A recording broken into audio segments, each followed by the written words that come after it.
Remember when Interstellar came out back in 2014 and it wasn't everyone's favorite movie? Kind of crazy, I know. But there was a time when that movie first came out and the movie was quite divisive. Unanimously, everyone agreed that Nolan's direction was incredible, Hans Zimmer's score is iconic, Hoyta's cinematography is amazing, but that the concepts, the overall themes were just too big and too hard to grasp, and that Nolan's characters were too cold and too hollow. And yet here we are a decade later, and the film is largely regarded as like one of the best films ever made. If you're in your 20s to early 30s, largely people consider that one of their favorite movies of all time or their number one favorite movie. It's honestly a meme at this point of how many people consider it their favorite movie, which is very interesting in of itself. And there is a show on Hulu that I believe is suffering from the Interstellar effect, but it has not yet had its resurgence and rediscovery. And that show is called DEVS. Why didn't people watch it? Well, the show debuted March of 2020. Yes, when the world was shutting down, people were in shock, in fear, and Hollywood froze. So yeah, this show kind of got buried. Marketing wasn't great. Obviously no word of mouth was happening, people were focused on other things. The reviews were pretty good, but it was received very similarly to Interstellar. People were saying that the show was beautifully shot, incredible, blah blah blah blah blah, but that the concept was so big, overwhelming, the characters were a little cold, almost verbatim, a very similar effect to Interstellar. So the show got really bad viewership, and most people don't know the show. Unless you're a sci-fi nerd, then you've probably seen it.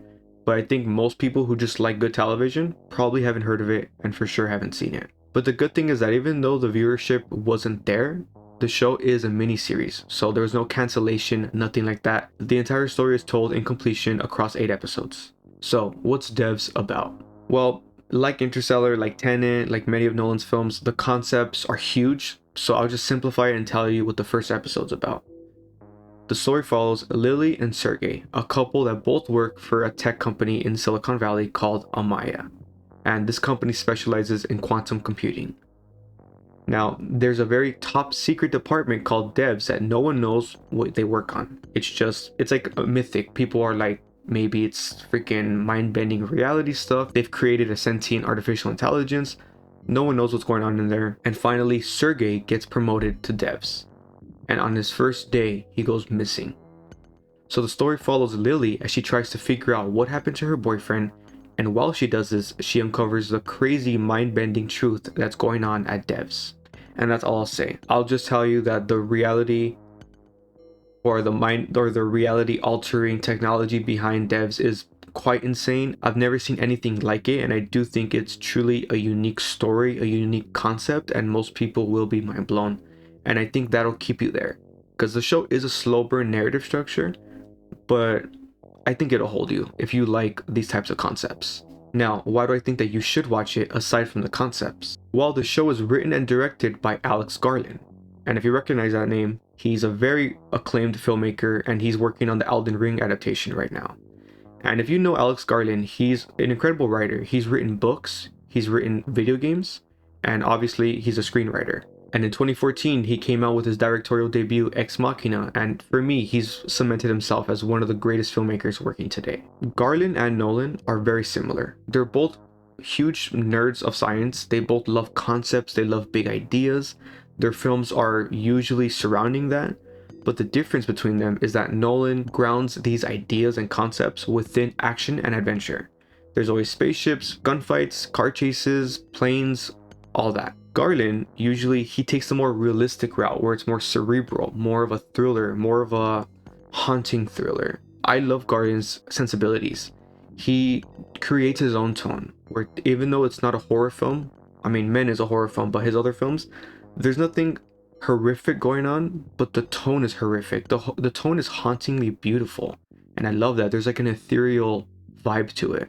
And that's really present in this show because the soundtrack of the show, the score, is a really weird combination of two tones. There's a very horrific score that sounds like I'm watching a horror film straight up.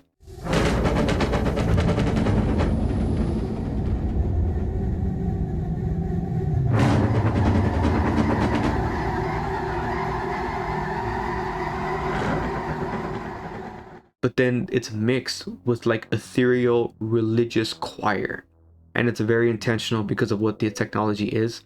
which I won't spoil.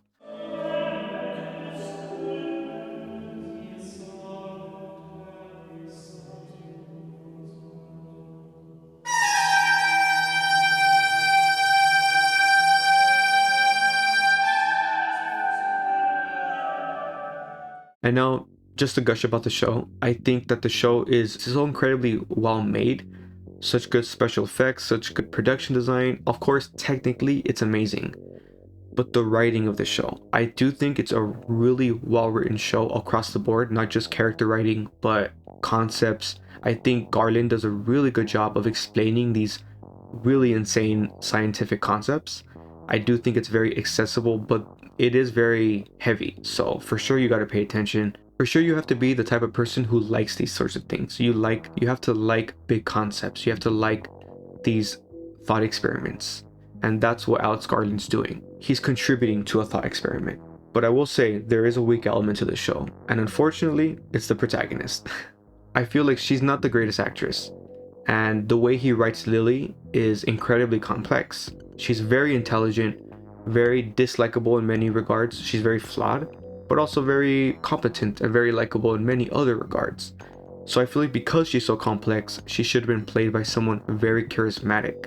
And I feel like this actress just, I don't know, I don't think she quite delivers it to me. Or maybe this was his direction and she's supposed to feel cold. I didn't connect to the main protagonist. But what I will say is that the show has a large ensemble of characters, and I think everyone's great. Everyone's entertaining, everyone's engaging. My two favorites being Lyndon and Stuart. I think they have great chemistry and they're all smart. I love that. I love how the entire cast of characters are all specialists in computing on some level. So it's really cool to watch a show about a ton of smart people. And thankfully, there's no incompetence to be found in this show amongst the characters. And finally, just to wrap this up, the show also was ahead of its time, I feel. I feel like this show is more relevant than ever because of all this talk about AI, Elon Musk, Sam Altman, all these tech giants, the tech world, Silicon Valley, all of that. And this show not only is talking about these crazy sci-fi concepts, but the show also is heavy commentary on this culture, on this world of Silicon Valley.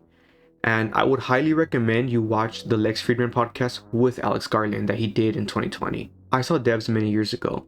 And when preparing for this video, before I rewatched it again, I saw the Lex Fridman podcast with Alex Garland. And I'm so glad I did that. I feel like I saw the show in a completely new perspective. I realized that so much of this show's dialogue and just concepts overall is Alex Garland's personal beliefs. His beliefs on reality, free will, determinism, science stuff, but also his perspective on Silicon Valley and on people like Elon Musk and Sam Altman and all the tech giants, that entire culture. Very interesting perspective he has. And after watching that podcast and rewatching DEVS, I'm like, oh wow, so much of your philosophy is all over this show.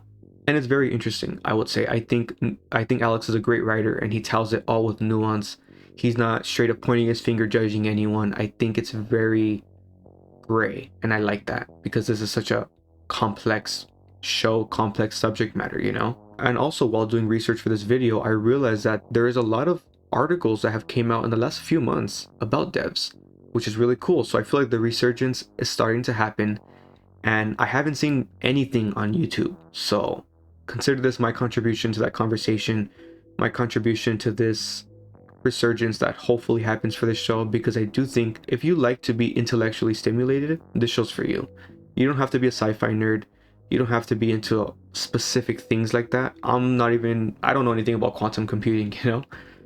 But I love to be intellectually stimulated. I love big concepts. I love ideas, and I love to learn. And I think if you're like that, if you're like me, this show's for you, absolutely. So, highly recommend it to you. I hope you check it out. I hope this show gets the attention it deserves. Let me know your thoughts on the show if you've seen it. And if I've convinced you, watch the show, come back, and let me know your thoughts. I would love to know everyone's thoughts. Thanks for watching.